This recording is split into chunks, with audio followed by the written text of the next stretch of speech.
Good afternoon from Washington, D.C.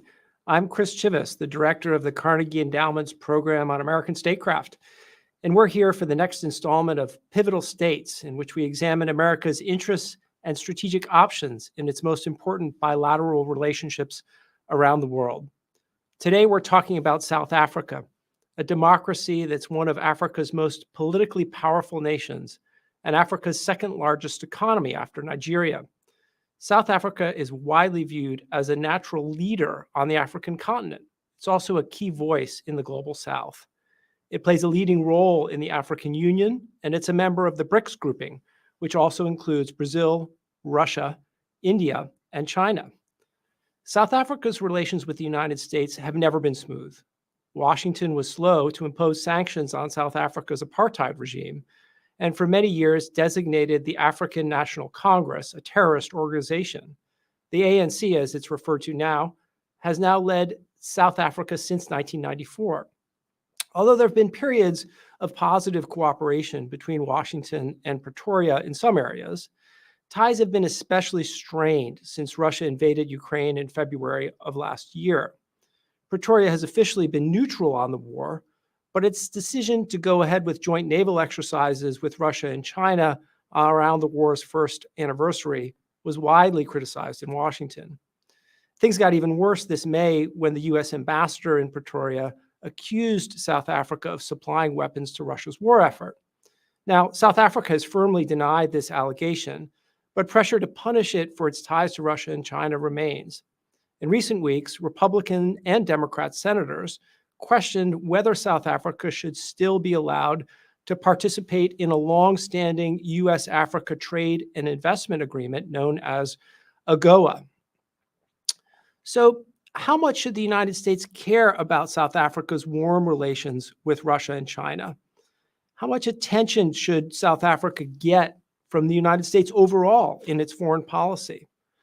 What should the key elements of a smart U.S. foreign policy strategy for South Africa be? Now, with me today to tackle these questions are two excellent experts on Africa.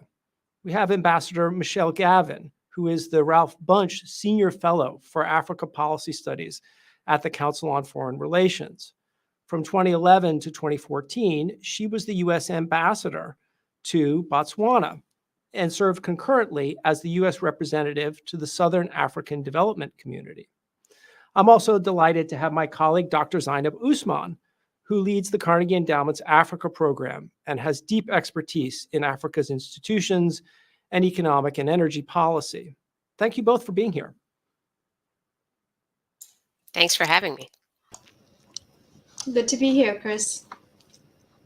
So, obviously, as I just noted, some people are frustrated with U.S. relations with South Africa and questioning whether or not our interests are truly aligned. I want to start by asking you why the United States ought to invest in this relationship in the first place.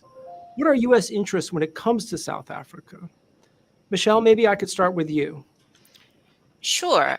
Well, I think you laid some of it out at the top. South Africa is an important African economy. In fact, the U.S.-South Africa trade and investment relationship is quite robust. Over 600 U.S. companies operate in South Africa. I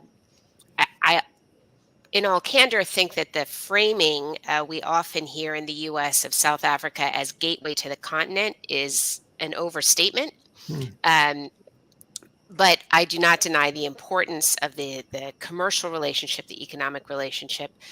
But more importantly, the U.S. needs to care about South Africa because South Africa has an outsized voice on the international stage. And for many, speaks with a certain kind of moral authority because of the extraordinary struggle against apartheid and the sacrifices that so many South Africans made to have a more just society. So when they speak, many people listen, and that's important. The other piece, and where I think the U.S. kind of has a natural affinity and interest, is the U.S. cares about core examples of successful multiracial democracies.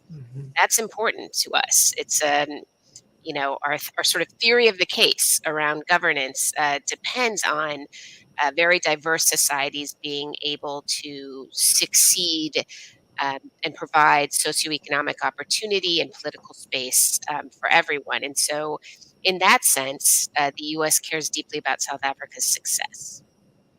That's really interesting. Let me just ask you on the question of South Africa's moral authority. You're referring to within Africa itself, or more broadly? I would say more broadly, Mm. there are few figures in recent world history who command the kind of global respect that a free South Africa's first president, Nelson Mandela, did, Really. right? While South Africa is a real place on earth with flaws, just like the United States and every other country, uh, it does have an air of moral authority about it. And I think this is one reason, frankly, that we're so often disappointed in South Africa and in its unwillingness to speak out about uh, abuses of civil and political rights in neighboring states, or its seeming affinity for major authoritarian powers. Uh, because there is this moral authority dimension to the role South Africa plays internationally. Because our expectations of it are very high. Yes, and because there's just a kind of schizophrenia in the South African state and foreign policy where, part of it is about upholding this legacy and reference to its extraordinary constitution, and then part of it is more transactional and very much bound by a set of relationships and affinities that developed during the struggle and are, still very resonant for particularly politically elite South Africans today. Really interesting. There's a lot there to talk about. But Zainab, I want to turn to you and sort of ask you, why should the United States invest in this relationship in the first place? You've had the ability to look at this both from the African side in great depth, but also, from the Washington perspective here at the Carnegie Endowment. Sure. Thanks again for having me. And I think Michelle has already addressed most parts of that question. So I'll only add to what she has already said. Maybe 3 or 4 key points I want to make here.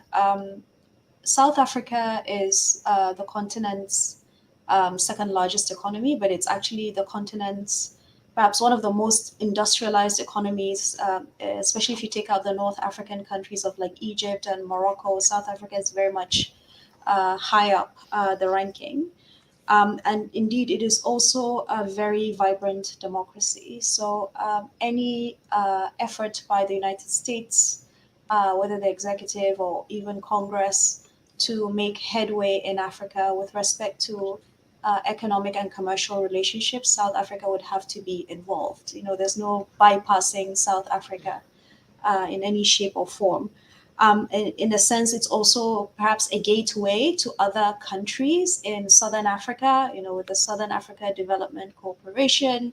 You think about countries like Lesotho or Eswatini, Botswana, even Zimbabwe. The relationship between the United States and Zimbabwe is very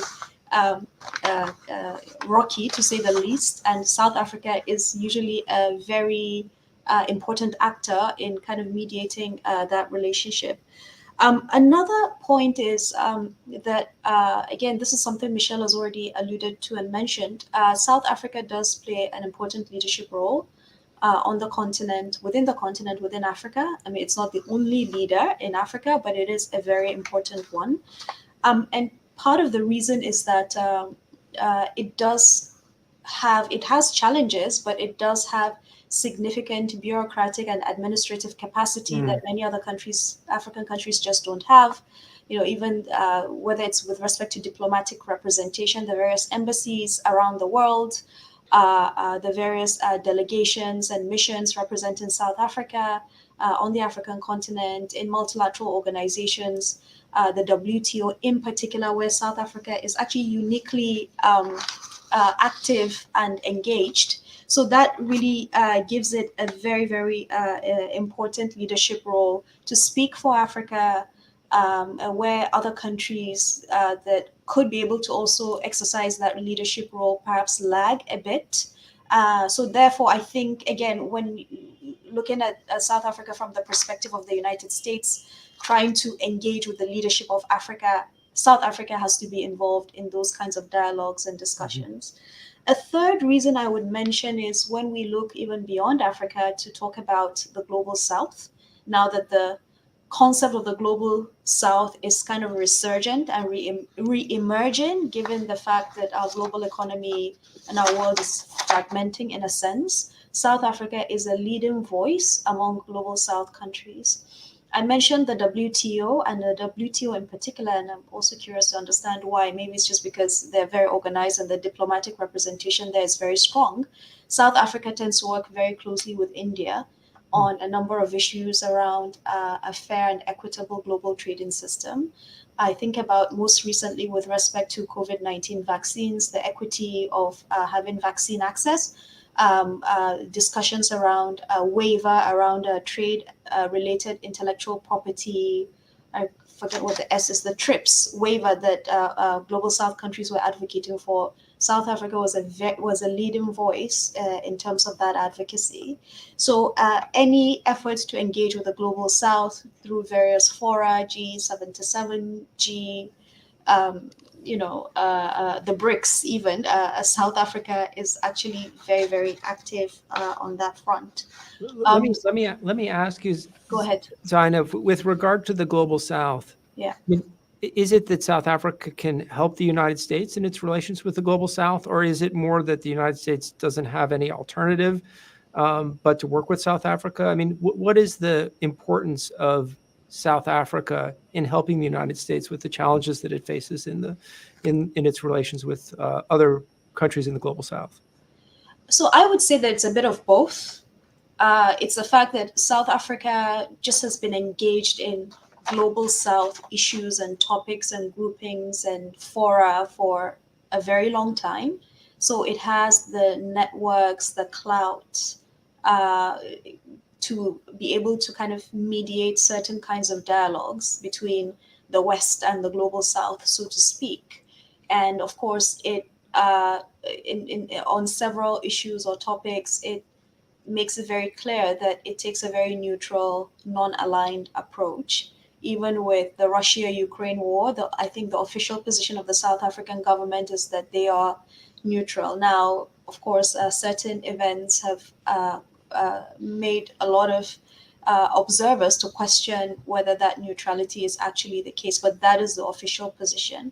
So for that reason, there's that respect, credibility, and legitimacy that South Africa has. But I think the other part of your question, whether here there is, maybe the United States has really very little alternatives than to engage with South Africa, I think it's also partly true, in the sense that, when you look at even an initiative like the Africa Growth and Opportunity Act, which you mentioned in your framing remarks, there are individuals and actors here in the United States that would want to see South Africa suspended as from AGOA as kind of a statement of displeasure at the close relations with Russia.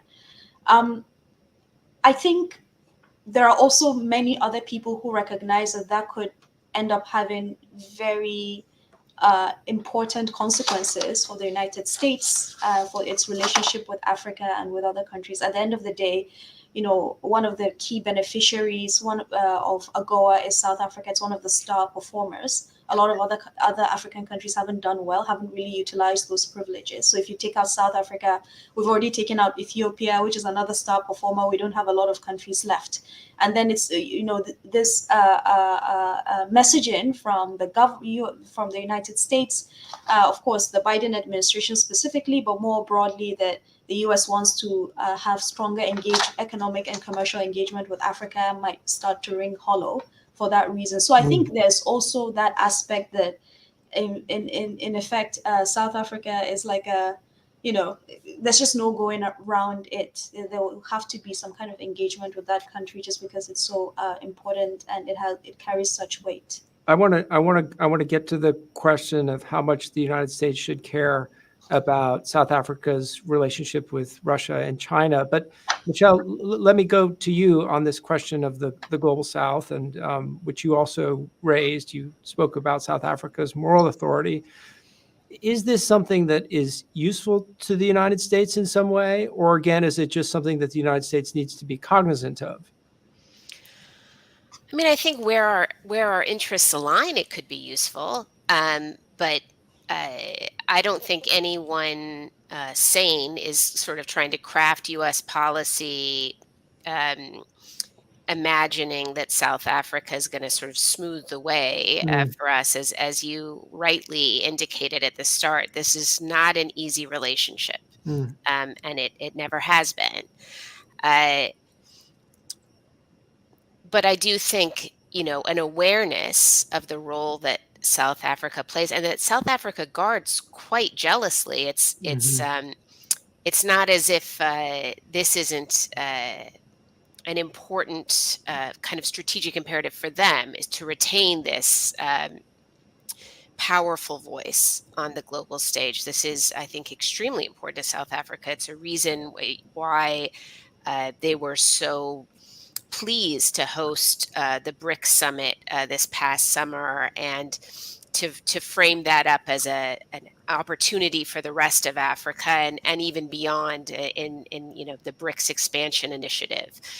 So as South Africa, which has a lot of internal economic and political struggles, looks to be influential internationally, this is extremely important to them. But South Africa's quest to be influential internationally could cut either way for the U.S. depending on whether or not we're aligned. Right. No, that's great. So thank you for joining us today. This is Pivotal States. I'm Chris Chivvis, the director of the Carnegie Endowment's program on American Statecraft, and we're here talking about South Africa with Ambassador Michelle Gavin and Dr. Zainab Usman. I want to turn more directly to the question of how much the United States ought to care about South Africa's, close relationship with Russia and China, or at least what is perceived here in Washington to be a close relationship with Russia and China. What level of priority should policymakers in Washington be placing on this? Michelle, let me start with you. Well, I think it's important at the outset to acknowledge that it's not new, right? A close South African relationship with Russia and China is certainly not new. It's not ever going to not exist. And it's not a U.S. policy imperative that it not. The U.S. really isn't interested in running around the world telling other governments who they can and can't talk to. Where the kind of rubber meets the road in terms of U.S. interests is what is the content, right, of relationship and cooperation. So in the case of Russia, if in fact South Africa was providing weapons to Russia while the Russian invasion of Ukraine is ongoing, that doesn't look like non-alignment to the U.S. and that's a fundamentally that's a position inimical to our interests, right? If there's money laundering going on through South Africa that helps certain actors to evade sanctions. So that's a concern, right? So it's really about the substance of the relationship. And then there is the rhetoric, where sometimes this advocacy for the global South takes the form of an attack on the status quo, which clearly is not working for much of the world, right? And a lot of the international institutions we use today were created before most African states had a seat at the table or had achieved independence, and so reform is needed. But sometimes the language around the U.S. is sort of appears to equate the United States with the forces of injustice, and that's a problem. And a problem, particularly I think for this administration that sort of set out to try to shore up multilateral support for a rules-based international order, acknowledging those rules have to be reformed. But if we are cast as the villain in the story, that's going to be a lot harder to do. That's really interesting. Zainab, let me turn to you. I mean, I'm interested in, your views on what level of priority Washington ought to be placing on South Africa's relationship with Russia and China. But I'm also interested in your views and your interpretation of how those relationships with Russia and China look from South Africa's perspective. Yeah, so let me try to address the two questions with one set of statements, which is that I think it's essential to separate aspects of South Africa's foreign policy relations that are really independent of the United States, and then those that are associated or related to the United States, which could be interpreted in different ways, whether undermining or questioning the current rules-based order or other such interpretations. So the aspects that are independent of the United States, we can think of the historical legacies here with respect to Russia in particular, which relate to the Soviet Union's support for the liberation of South Africa from apartheid rule. And those relations have been quite strong. As you know, there are still members of the ANC who were trained by the Soviets. So this is really a relationship that is not going to evaporate, in smoke in one day.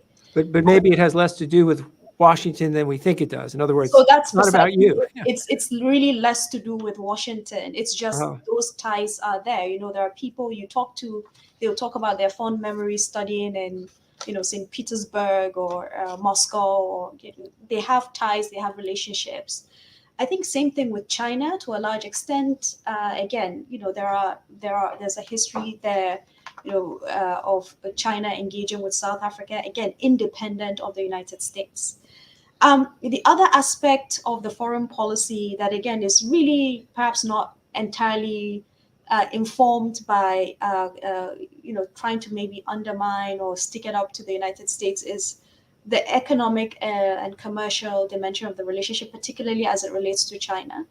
So China is South Africa's largest trade partner. And in turn, South Africa is China's largest trade partner on the African continent. In fact, what is very interesting is I think one of the reasons why the trade volumes between South Africa and China are very high is that there are countries in Southern Africa and also in East Africa that actually use ports, South African ports, to export their commodities. I think about the Democratic Republic of Congo and a few others, right? So South Africa is such an important hub for trade and economic activity between China and indeed other countries in the sub-region. Again, this is entirely independent of the United States. Then also investment financing. And in fact, the last BRICS Summit, there was a roundtable convened by the Chinese with South Africa and a number of other African countries where countries were requesting for China to provide more support for African industrialization. Again, during that discussion, I'm not sure the United States came up.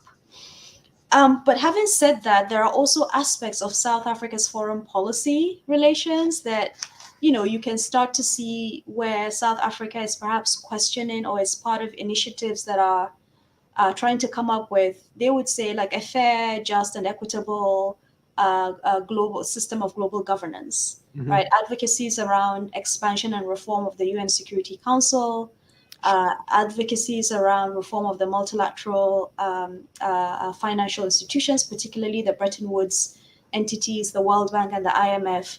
We mentioned the World Trade Organization earlier on. These are all institutions of global economic governance that are, in a sense, guaranteed by the United States. So you can see how one could interpret that any kind of advocacy to reform this global a system of global governance might be seen as like, an attack on a system that is guaranteed by the United States.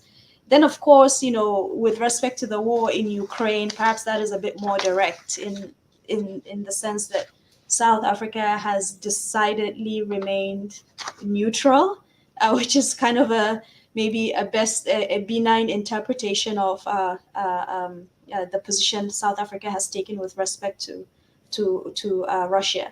I think one other thing I would just mention very briefly, just because it's a very dynamic and evolving situation, is right now the war between Israel and Hamas and with the Palestinians. It's also very interesting that South Africa has been very, very consistent. In fact, unlike other African countries, in making it very clear where it stands, because it interprets the situation in Israel, the situation in Palestine through the lens of its own history and experience with apartheid rule.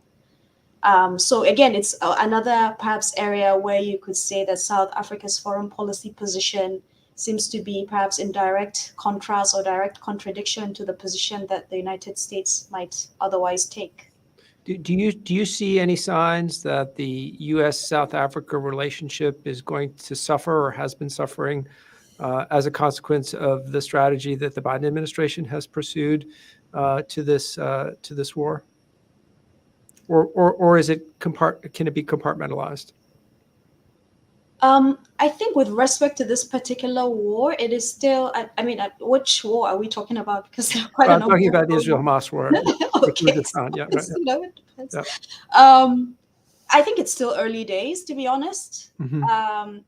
But again, and I think I'm kind of echoing something Michelle said, a lot of these things are not new with South Africa. This is not a new position it has taken. Right. With respect to Israel and Palestine and the Palestinians. It's, in fact, the last time, just a couple of months ago when Naledi Pandor was in DC, she did a fireside chat at the Council on Foreign Relations, and this issue actually came up, and she used that to mention to explain why they're taking a neutral position on the war in Ukraine. She says, there's also a situation in the Middle East, but it doesn't seem as if the positions are very consistent. So for us, we're trying to be consistent. That's kind of what she said. I mean, you could interpret that in different ways. So I think just to kind of round up this point, I think it's still early days, but these are not new issues, and this is not a new position that South Africa is taking. Michelle, what do you think? I mean, is specifically on the Israel-Hamas war, is this something that is likely to damage U.S.-South Africa relations, or can it be compartmentalized?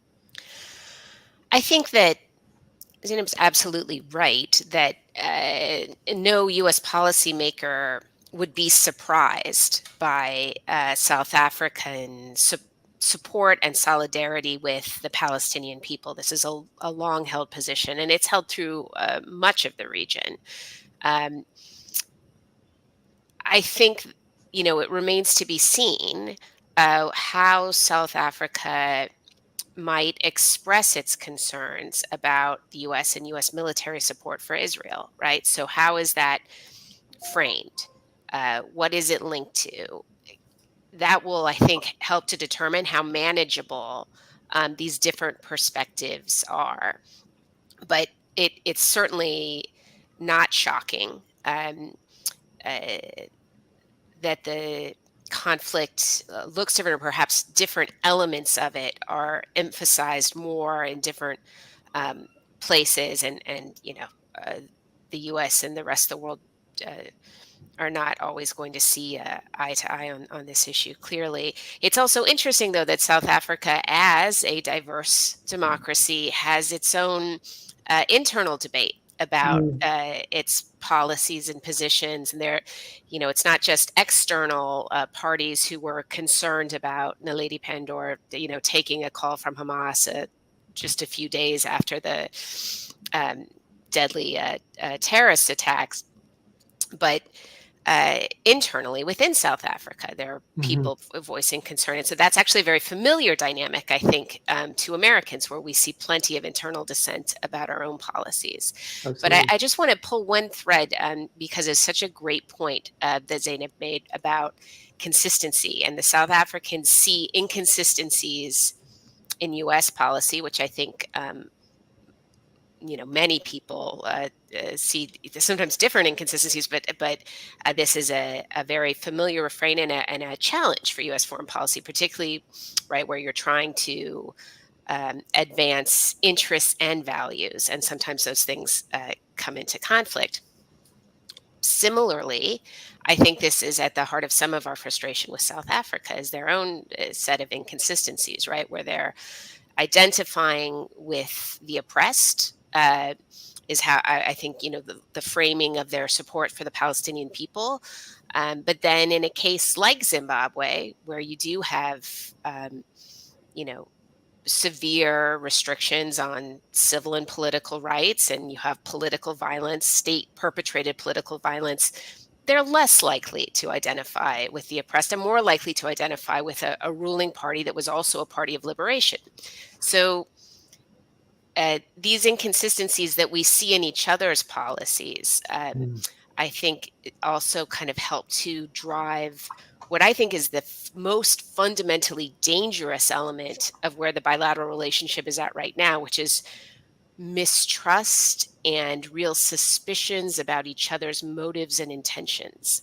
That's the place where we will always have disagreements. That's the place where I think things could really go off the rails if we get a set of policymakers convinced that the other is truly seeking to undermine, core interests of the state. That's fascinating. This is Pivotal States with the American Statecraft program at the Carnegie Endowment. I'm Chris Chivvis, and I'm here talking about South Africa with Ambassador Michelle Gavin and Dr. Zainab Usman. We welcome your questions online. Please go ahead and submit them. We've already had a few come in.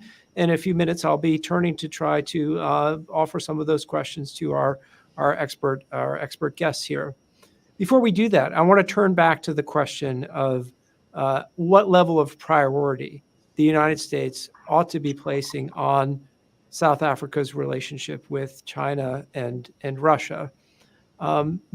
Michelle, should this be a high priority in the relationship, or do you think it would be better if Washington were to place lower priority on it? I don't think that the very fact of these relationships should be a priority at all for the U.S. Of course, South Africa has ongoing and multifaceted relations with these states. It's really about the specific content. And I think it's about being able to define with clarity where important interests of ours are affected and where they are not. Okay, that makes sense. Zainab, you've been following to some degree the suggestions or the discussion here in Washington about potentially trying to penalize South Africa for its relationship with Russia. How do you see that? What's driving that, and what should we make of it? I think I'm also going to agree with Michelle's broader point that I'm not sure South Africa's relations with different parts of the world should be informing U.S. policy towards South Africa for the most part. Sure, there's a war in Ukraine, and that is, of course, very, very complicated, but also because it's a conflict that is very much at the heart of the Biden administration's overall and overarching foreign policy. So I can see how that is very, very important. But on that front, I think I would also emphasize on a point we all made earlier about the consistency here, because that I think is really the lens through which a lot of countries beyond South Africa, in Africa, but also in Asia, Southeast Asia, East Asia, are kind of interpreting certain aspects of US foreign policy at the moment, that there needs to be greater consistency. But beyond that also, I think the United States just has a lot of tools and instruments and the basis for its own independent engagement and relations with South Africa. And one initiative that really comes to mind is the Just Energy Transition Partnership, which is meant to be an innovation around climate finance that is based on a negotiation between a recipient country, which is like typically a middle income country in the global south, and advanced economies led by the United States, but also the Europeans. And in fact, this Just Energy Transition Partnership was initiated with South Africa. Like the first of these deals happened with South Africa and was preceded by elaborate negotiations that happened, which again is a testament to the fact that the US and South Africa, they have their own robust networks of relationships that can be built upon. I think if the objectives of the JETP are achieved, which is to help South Africa decarbonize and reduce its reliance on coal-powered generation, to enable South Africa invest in clean energy industries and generate jobs, I think that could be a very important win for the United States, because this is such a huge initiative for the Biden administration. Again, this is something that is completely independent of China, right? So there are things and initiatives like that that can be pursued that hold a lot of promise, that really do not have to be reflected or refracted through the lens of great power competition necessarily. I think with respect to kind of thinking about whether South Africa should or should not be punished, I think that is entirely left to the officials or the individuals that are pushing for those policy solutions. But I think what I would also say is that depending on the issue, I mean, the Lady R incident, I kind of get why that is very, that is a very inflammatory issue, so to speak. But I think there are also other areas where, given the nature of the global environment and that honestly, when it comes to engagement with Africa more broadly, South Africa in particular as well, there's a lot of competition for South Africa's attention. That is the reality, especially in the economic and commercial space, that I think a more dynamic and elaborate approach is needed to South Africa than just kind of carrots and sticks only. It needs to be a more elaborate package. I want to talk about the future of the relationship, and from both of you, what a positive future for the relationship would look like. But it does sound like you both feel that there is enough space there for the United States to push forward on common interests on things like JETP with South Africa, regardless of the fact that South Africa does have close relations with Russia and China, with the exception of perhaps some limit cases, you might call them, where South Africa, for example, by providing weapons to Russia, might cross a line that would prohibit the kind of cooperative relationship that you both seem to favor. Michelle, did I characterize that about right? I think that's about right. Yeah, I think I do think that it's likely that the overlap in the Venn diagram of interests and values is smaller than Americans had thought it was, and smaller than maybe we wish it to be. I think there's a lot of kind of romanticizing of the relationship, whereas quite rightly, Zainab has reminded us of the U.S. history, right, of support for the apartheid regime. Then there's no dancing around that. Americans tend to remember the anti-apartheid movement in this country, this kind of mass mobilization that changed the minds of members of Congress, and eventually to the point of overriding a presidential veto to pass the Comprehensive Anti-Apartheid Act. This is not the kind of warmth with which for a long time, U.S. policymakers have thought about the bilateral relationship. It's not returned, and it's not how they see it. And so I do think we might need to be more modest in what we imagine we can do together. And I do think broadly, we should listen when South Africa talks about wanting to reform the world hand in hand with Russia and China and ask ourselves if we think that's the kind of just and equitable reform that is what's necessary. So, I don't want to put on the rose-colored glasses here, but do I think the whole relationship is a lost cause? Absolutely not. And what I want to stress in terms of going forward is that our societies have a tremendous amount to gain and learn from each other. South Africa has got an incredibly robust civil society that has been engaged lately in thinking about how to effectively combat corruption, how to address systemic inequalities, how to protect democratic institutions. These are things that a lot of Americans are concerned about in our society, and we can learn from each other. And there's a lot of space, I think, in the bilateral relationship, aside from the government to government piece, that is well worth a lot of attention and energy. What about its role? We haven't talked much about this yet in providing or helping to promote peace and stability within sub-Saharan Africa itself. Is that a potential area for cooperation? It absolutely can be. South Africa has been more inwardly focused in recent years than it had been in the past. But South Africa can play a very important role diplomatically. It still has a capable military force. And I think we've seen, in the context of northern Mozambique, more willingness on the part of Southern African states to think collectively about important security threats. So I think that there can be instances where that is absolutely an area of cooperation. We have a question from Dwight here about stepping back a little bit to think about South Africa's potentially strategic position. Do either Zainab, Michelle, do either of you have thoughts about, from a strategic perspective, were the U.S.-China competition to, over time, become more global? Do you see that potentially changing South Africa's relevance, in particular, as a waypoint between Asia and the Atlantic? Maybe what I can say to that is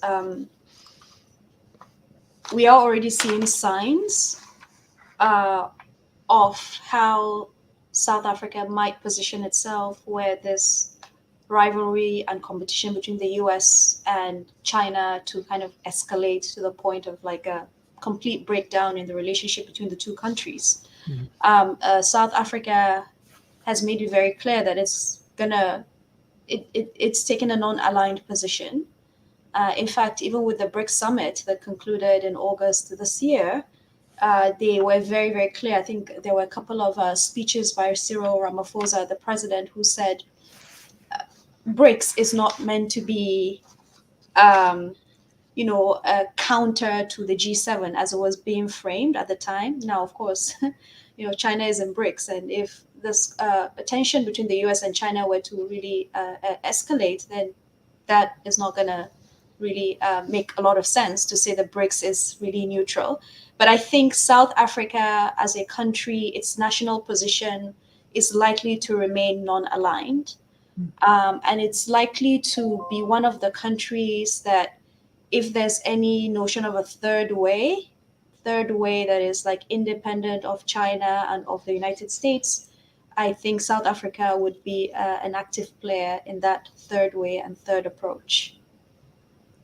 So beyond learning from each other, if we were to fast forward, say, 5 years or maybe even 10 and think about U.S.-South Africa relations, what would be a good outcome? What would be some of the things that we would look for to say, yeah, things have gone fairly well in this relationship? Michelle, do you have thoughts on that? Are there one or two things that we could hope for today, realistically, for 10 years from now? Sure. A continued deepening of the commercial relationship, particularly in ways that help to create desperately needed jobs in South Africa, because the job creation imperative is a huge kind of policy conundrum for the region at large. So, if we can make progress in South Africa, which is sometimes kind of a challenging labor market situation, then that would be a big win. For If both the United States and South Africa. Exactly, Okay. exactly. If South Africa, which is really an outlier in the African region in terms of carbon emissions, makes good progress on transitioning away from coal power, this is a big win. If some of the new investments and developments in pharmaceutical production um, take off in South Africa, this helps make the whole world more secure when we think about infectious disease. So I think there are a number of genuine, meaty potential gains that we could look for. Zainab, how do you see it? What are the things that you would really hope for, realistically, that we might be able to build in the bilateral relationship in the next decade? Great. I think Michelle has already answered that question, but maybe one thing I'll add is really, I would like to see progress on the JET-P, because I think it's very, very promising and it gets to the heart of an issue, which is climate change and climate action that is so central to Africa's future. So success on that is going to have a cascading impact on other aspects of the US-South Africa relationship, but actually the US-Africa relationship as well.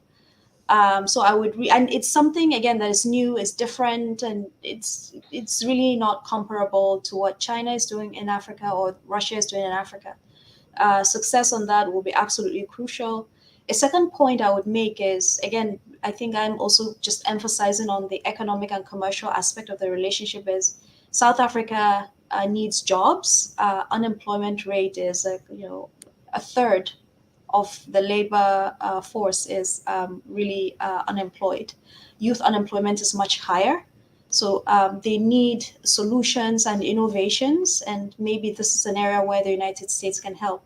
And unlike many other African countries, the structure of the South African economy is slightly different. They don't really have a large informal sector that is like an informal safety net for unemployed people. So people who are unemployed literally have no other source of income. So there's a high level of restiveness and unhappiness, and you see that breaking out frequently in riots and other kinds of types of unrest. Xenophobia too.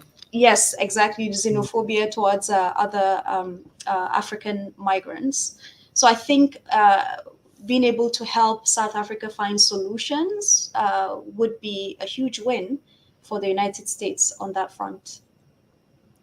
So is that how you see America's value proposition to South Africa? This is something that in an era where the United States is more hard-pressed to offer market access, for example, it's an issue in American foreign policy around the world. The United States wants many things out of countries like South Africa, but sometimes has struggled, at least in the last few years, to figure out what it's offering in return. Are those things that you just listed, Zainab, the key things that the United States could offer that would make up an attractive value proposition to Pretoria? Those things can certainly help, meaning that more effort to connect US investors to opportunities in South Africa. But honestly, and this is my general approach to thinking about US engagement with Africa, there are actually a number of underutilized tools. In some cases, we don't have to come up with new initiatives or new policy actions. We just need to seriously use what already exists. Again, I want to think of the Africa Growth and Opportunity Act, AGOA, here. I was at the AGOA forum that just concluded in Johannesburg. And you could see South Africa was very, very engaged. And with its leadership, the entire African continent, the sub-Saharan African countries were really able to have a mechanism to engage and provide their input on how they think AGOA could be made to work better. So discussions there were around leveraging AGOA to increase the US-Africa trade in minerals and metals, to help attract investments around processing, refining, and some manufacturing for minerals and agriculture commodities. What Michelle mentioned earlier around pharmaceuticals. So I think there are already tools that exist. We don't need to make new announcements. We just need to make the tools that exist work better.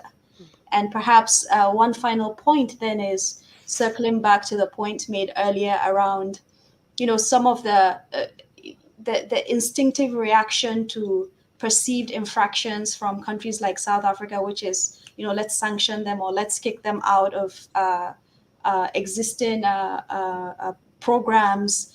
I can see how that, makes sense in terms of trying to take action against a certain kind of infraction. But in the long term, I'm not sure that is in the interest of the United States to take that kind of approach.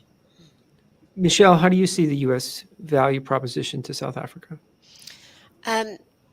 Well, I agree that there are a number of tools that certainly have not been exhausted in terms of their potential to deliver gains to both parties.